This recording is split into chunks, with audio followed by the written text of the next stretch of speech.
Hello students, हम लोग chapter पढ़ा है फलन यानी कि फंक्शन। और आज की क्लास में हम लोग दो वास्तविक फलनों का योग, अंतर, गुना और भागफल देखने वाले हैं। Sum, difference, product and quotients of two real function. चलिए हम लोग पहले बात करते हैं हम लोग योग की, ठीक है ना जी। तो मैं यहाँ पे फर्स्ट नंबर में देखता हूँ कि यहाँ पर दो वास्तविक फलनों का योग क्या होगा, उसका सम क्या होगा। सम ऑफ टू रियल फंक्शन। चलिए देखते हैं वास्तविक फलनों का योग। मैं यहाँ पे मान लेता हूँ दो हमारे पास फलन है। मान लेते हैं कि माना f x टू r कर देते हैं तथा g x टू r। ये x जो है कोई क्या है जी, कोई सेट है जो सबसेट होगा किसका, वास्तविक संख्याओं के समुच्चय का। क्योंकि कोई हम लोग जानते हैं कि जो भी वास्तविक फलन होते हैं उनके प्रांत और परिसर जो होते हैं सभी के सभी क्या होने चाहिए, सबसेट होने चाहिए वास्तविक संख्याओं का समुच्चय। तो ये दो x जो है वास्तविक संख्याओं का उपसमुच्चय है ही, ठीक है ना जी, वास्तविक संख्याओं के समुच्चय का। तो ये हमारे पास दो फलन दिए हैं, दो वास्तविक फलन है जहां ये जो x देख रहे हैं सबसेट होगा किसका, r का, ठीक है ना जी। तो अब इनके योग की अगर हम लोग बात करें तो हम लिख सकते हैं कि हम f प्लस g दो फलनों का योग जैसे डिफाइन होगा तो इसका डोमेन x हो जाएगा और को डोमेन जो होगा r ही होगा। निम्न प्रकार से परिभाषित कर सकते हैं, कैसे परिभाषित कर सकते हैं जी से, किस तरह से जी। तो हम लोग यहाँ पे लिख सकते हैं कि f प्लस g का योग जो होगा उनके अलग अलग फलनों के योग के बराबर होगा, प्रत्येक x बिलोंग्स टू इससे, इसके प्रांत से, ठीक है, उनके अलग अलग फलनों के योग के बराबर हो जाएगा। जैसे मान लीजिए एग्जांपल में, ठीक है ना जी, मान लेते हैं फंक्शन f r2r और फंक्शन g जो है वो भी r2r दिया हुआ है, फंक्शन g भी r2r दिया हुआ है। और fx इक्वल टू में मान लेते हैं दिया है x square plus 2x plus 1 और gx इक्वल टू में दिया हुआ है मान लीजिए आपके पास 2x प्लस का 7, ठीक है। तो अगर अब यहाँ पे कह दे या x2r ही मान लेते हैं, x2r दिया है, ठीक है। अब ये x कुछ सबसेट होगा r का, ठीक है ना जी। तो अगर हम लोग इन दोनों का संयोजन f प्लस g की बात करेंगे, सॉरी योगफल f प्लस g की बात करेंगे तो fx प्लस का gx, ऐसे उनके अलग अलग योगफल यानी कि x square plus 2x plus 1 और प्लस में 2x प्लस 7 अलग अलग फलनों के योग के बराबर हो जाएगा। यानी एक्स स्क्वायर प्लस का 4x और प्लस का यहाँ पर क्या हो जाएगा 7 और 1 8, 7 और 1 8 हो जाएगा। तो ये आपका फलनों का योग यानी कि उनके अलग अलग योग, अलग अलग फलनों को हम लोग क्या करेंगे, उनका जोड़ योग कर देंगे तो वही आपका क्या हो जाएगा, उन फलनों का योगफल कहलाएगा, ठीक है ना जी। ये दो फलनों f और g का योग हम लोग किस तरह से करेंगे, तो उनके अलग अलग फलन जो होंगे उनके योगफल के बराबर होता है। अब इसमें क्या ध्यान देना होता है, मान लीजिए यहाँ पर मान लेते हैं हम लोग याद रखने के लिए, मान लीजिए कि आपके पास डोमेन जो है फंक्शन f का d1 दे दिया तथा डोमेन ऑफ फंक्शन g जो है वह d2 दे दिया हो, ठीक है ना, ऐसा मान लेते हैं। तो जब अब ये अलग अलग डोमेन है, इसके पहले क्या था, दोनों में सेम डोमेन था, तो सेम डोमेन था तो बस अलग अलग योग निकाल लिए। तो जब इनके योगफल की बात करेंगे तो इसका जो डोमेन आएगा इन दोनों में जो कॉमन एलिमेंट होंगे वो सब आएंगे, यानी कि इन दोनों का इंटरसेक्शन के इक्वल हो जाएगा। अगर दोनों फलनों के अलग अलग प्रांत हो तो उन दोनों के योग निकालेंगे तो उस कंडीशन में दोनों समुच्चयों के यानी दोनों के जो प्रांत होंगे उन्हीं का इंटरसेक्शन लिया जाता है, ठीक है, इन दोनों के योगफल में, ठीक है। चलिए अगला देखते हैं हम लोग दो फलनों या दो वास्तविक फलनों भी लिख सकते हैं का अंतर, है ना, डिफरेंस ऑफ टू फंक्शंस, यहाँ पे हम लोग मान लेते हैं कि माना फलन f x2r तथा g ये भी आपका x2r दो वास्तविक फलन है। तो वास्तविक फलन क्या कहने का मतलब, इसका प्रांत जो होगा सबसेट होगा वास्तविक संख्याओं के समुच्चय का और परिसर भी वास्तविक संख्याओं के समुच्चय का ही सबसेट होता है। यहाँ पे जहां लिख सकते हैं इसमें कि x क्या होगा, सबसेट होगा r का, प्रांत जो होगा सबसेट होगा ना r का। चलिए बिल्कुल, तो यहाँ पे हम लोग लिख सकते हैं कि फलन f माइनस जी वो कैसे डिफाइन होगा, x टू r निम्न प्रकार से परिभाषित होगा। कैसे होगा जी, f माइनस जी जो है ये यहाँ पे x ले लेंगे तो इनके अलग अलग फलनों के अंतर के बराबर हो जाएगा। प्रत्येक x किससे बिलोंग करेगा, इसके इनके प्रांत से, ठीक है, उनके अलग अलग अंतर के बराबर हो जाएगा। यानी कहने का मतलब, मान लीजिए function f x to r दिया हो और fx इक्वल टू में मान लीजिए दे दिया हो 2x प्लस का 7, और फंक्शन g ये भी x टू r डिफाइन हो और यहाँ gx इक्वल टू में दे दिया मान लो x स्क्वायर प्लस का 7x माइनस 3।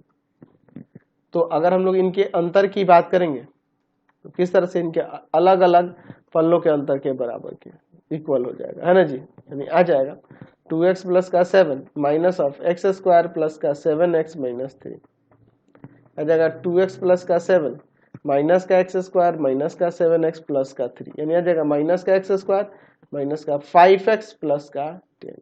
तो ये आपका हो जाएगा अंतर, समझ गए। यहाँ पे भी ध्यान रखना कि अगर हमारे पास अंतर की बात करें, अगर मान लीजिए अंतर निकालना हो और दोनों फलन के अलग अलग डोमेन हो, मान लीजिए डोमेन ऑफ द फंक्शन पहला वाला जो है f का वह d1 है और domain of the function g का वो d2 है, तो अलग अलग डोमेन होंगे तो इनके अंतर का जो डोमेन होगा ये दोनों का इंटरसेक्शन यहाँ पे भी लिया जाता है। चलिए अब हम लोग वास्तविक फलनों का गुना देखते हैं, ठीक है। दो फलनों का ऐसे लिख देते हैं सिंपली, दो फलनों का गुणन या फिर दो वास्तविक फलनों का गुणन, प्रोडक्ट ऑफ टू फंक्शन। ध्यान रखना ये हम लोग कैसे फलन की बात कर रहे हैं, वास्तविक फलनों की ही बात कर रहे हैं, ठीक है ना जी। चलिए इसकी हम लोग यहाँ पे लिख सकते हैं, मान लेते हैं, माना f x टू r तथा g x टू r दो वास्तविक फलन है। यहाँ पे लिख सकते हैं कि जहां x जो होगा क्या होगा, सबसेट होगा r का, ठीक है। तो यहाँ पे लिख सकते हैं फलन f और g का गुणन को f इंटू जी ऐसे एफ जी से सूचित करते हैं। तो एफ जी जो होगा तो एफ जी कैसे डिफाइन होगा, एक्स टू आर में निम्न प्रकार से परिभाषित है। कैसे परिभाषित होगा, चलिए इसको देख लेते हैं।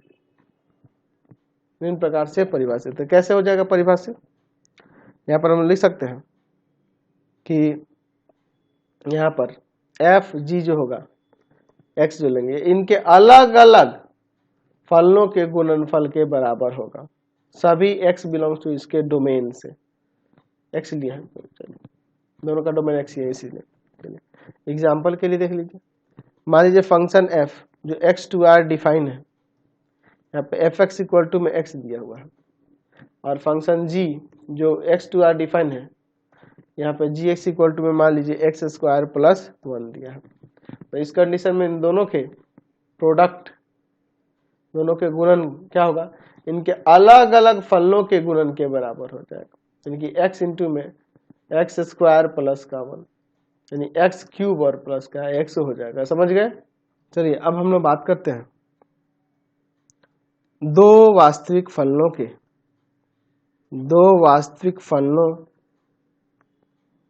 का भागफल के लिए बात करते हैं। हम लोग यहाँ पे ले लेते हैं, माना f x टू r तथा g x टू r दोनों का मान समान है, दो वास्तविक फलन है जहां x जो होगा सबसेट होगा r का।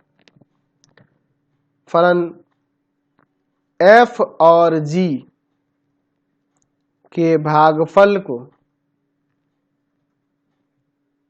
एफ बाई जी से सूचित किया जाता है, सूचित किया जाता है। और कैसे परिभाषित होगा फलन एफ बाई जी, कैसे परिभाषित होगा? तो इसमें ध्यान रखना होगा, इसका डोमेन जो है एक्स होगा, बट इसमें से डिनोमिनेटर में कभी भी जीरो नहीं होना चाहिए। इसका मतलब वो ऐसे एलिमेंट इसमें आएंगे जो नहीं लेंगे जिसको जो जी एक्स जीरो के बराबर कर दें, यानी कि डिनोमिनेटर को जीरो के बराबर कर देंगे, वो सब वैल्यू छाट कर बाकी कोई भी इसके डोमेन के एलिमेंट हो सकते हैं। 2R में जो निम्न प्रकार से परिभाषित है, जो निम्न प्रकार से परिभाषित है। कैसे परिभाषित होगा जी? तो कैसे परिभाषित होगा? तो यहाँ पर लिख सकते हैं कि एफ बाई जी एक्स जो होगा, इनके अलग अलग जो फंक्शन है उसमें भाग कर देंगे उसके इक्वल। ध्यान रखना डिनोमिनेटर में कभी भी जीरो नहीं हो सकता है। फॉर ऑल एक्स किससे बिलोंग करेगा? इसके डोमेन से बिलोंग करेगा। इन दोनों का डोमेन एक्स था, बट उसमें से किसको छोड़ देंगे? जो डिनोमिनेटर वाले एलिमेंट को जीरो करते होंगे उनको छोड़ देंगे, यानी कि वे सारे एलिमेंट जहां पर ये इसको सेटिस्फाई करे, जी एक्स इक्वल टू जीरो, जिस पे जी एक्स का वैल्यू जीरो आ जाए उन सबको छाट देना होगा, वही इसका प्रांत हो जाएगा। ठीक है ना जी? चलिए एग्जाम्पल देखिए यहाँ पर। मान लीजिए function F X to R, F X equal to में एक्स है, और function G X to R यहाँ पर जी एक्स इक्वल टू में एक्स प्लस वन है। ठीक है, तो अगर हम लोग यहाँ पर एफ बाई जी की बात करेंगे ये कैसे डिफाइन होगा? कैसे डिफाइन होगा? तो यहाँ पर हम लिख सकते हैं कि कोई भी एक्स हो सकता है एलिमेंट, बस किसको छोड़कर, तो ये डिनोमिनेटर में क्या आएगा? एक्स प्लस वन होगा, तो एक्स प्लस वन कभी भी जीरो के बराबर नहीं होना चाहिए। G x not equal to zero, यानी कि एक्स का वैल्यू माइनस वन के बराबर नहीं होना चाहिए, यानी कि इसमें छाट देंगे सिर्फ माइनस वन को टू आर। और कैसे दिखाएंगे? F by G X equal to में यहाँ पर एफ एक्स बाई में जी एक्स, यानी हो जाएगा यहाँ पर एक्स बाई में एक्स प्लस वन, और यहाँ लिख देंगे कि X for all X belongs to कोई एक्स से एलिमेंट हो सकता है उसके डोमेन से, बस किसको छोड़कर? माइनस वन को छोड़कर। ठीक है ना? माइनस वन को छोड़कर बाकी कोई भी, क्योंकि माइनस वन लेने पे डिनोमिनेटर में जीरो आ जाएगा, जो कि पॉसिबल नहीं है। समझ गए? अब चलिए क्लियर हो गया ये कंसेप्ट। चलिए एक और चीज हम लोग देख लेते हैं यहाँ पे, वास्तविक फलन का किसी अदिश, या फिर वास्तविक संख्या भी लिख सकते हैं, अदिश से गुणन, अदिश राशि से गुणन करेंगे तो क्या होगा? यानी मान लीजिए कोई अदिश राशि यही है। चलिए पहले एक फलन लेते हैं, वास्तविक फलन, माना एफ एक्स टू आर, जहां पर एक्स सबसेट होगा आर का, तथा ए कोई अदिश है, अदिश है या कोई वास्तविक संख्या ऐसे भी लिख सकते हैं। तो ए क्या है? अदिश, और एफ क्या है? फलन है। तो ए और एफ का जो गुणन होगा, इसी के लिए बात कर रहे हैं जी, गुणन को ए एफ से सूचित किया जाता है, से सूचित किया जाता है। ठीक है ना जी? सूचित किया जाता है। ठीक है, तो ये फलन जो आप देख रहे हैं ए एफ, ये इसका डोमेन क्या होगा? वही एक्स रहेगा, और कोडोमेन वही आर रहेगा, जो निम्न प्रकार से परिभाषित है, निम्न प्रकार से परिभाषित है। किस तरह से परिभाषित है जी? तो यहां से ए एफ एक्स ले लेंगे, ये किसके हो जाएगा? ए एफ एक्स के बराबर हो जाएगा, for all X belong to इसके डोमेन से। ठीक है ना जी? एग्जाम्पल के लिए अब इसमें यहाँ पर देख लेते हैं। मान लीजिए यहाँ पर सेट एफ, फंक्शन एफ जो है, sorry, X to R defined है, जहाँ पे एफ एक्स इक्वल टू में दिया हुआ है एक्स स्क्वायर प्लस वन।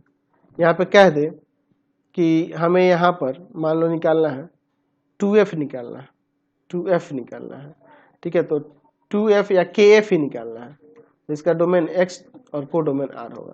कैसे डिफाइन होगा? तो kfx जो होगा, kfx वो किसके इक्वल होगा? k ऑफ fx, यानी क्या आ जाएगा? k इंटू में एक्स स्क्वायर प्लस वन। अब के जो भी हो, कोई भी वास्तविक संख्या हो सकती है, उसको यहाँ मल्टीप्लाई करेंगे। तो समझ में आ गया? मैंने ये सारे कंसेप्ट क्लियर कर दिए। ये बीजगणित हम लोग देख रहे थे, इसके कह सकते हैं कि क्या कह सकते हैं, फलनों के योग अंतर, इन सब के बीजगणित देख रहे थे। तो ये आपका कंप्लीट हो गया। इसके बाद हम सीधे एक्सरसाइज में चलेंगे और क्वेश्चंस को देखेंगे। आपको हमारे 3 चैनलों को सब्सक्राइब करना होगा। पहला है path finder classes Chhapra, path finder classes Chhapra. दूसरा है आपके पास भारती भवन, भारती भवन रविकांत सर, रविकांत सर। और तीसरा चैनल है Ravikant sir, RD Sharma solution, RD Sharma solution. तीनों चैनलों को सब्सक्राइब कर लेंगे। इससे रिलेटेड वीडियो के लिए सीधे डिस्क्रिप्शन में, इससे रिलेटेड नोट्स के लिए गूगल पे जाकर सर्च करेंगे www.ravikant.sir.in और यहाँ जाकर आप सभी क्लासेस के नोट्स, उनके पीडीएफ को डाउनलोड कर सकते हैं, पढ़ सकते हैं। इंस्टाग्राम और फेसबुक पे जाकर पाथफाइंडर क्लासेस छपरा को लाइक एंड फॉलो करना नहीं भूलेंगे। Thanks for watching the video. Comment करके जरूर बताएं कि हमारे चैनल की वीडियोज आप सभी को कैसे लगते हैं। Thanks for watching.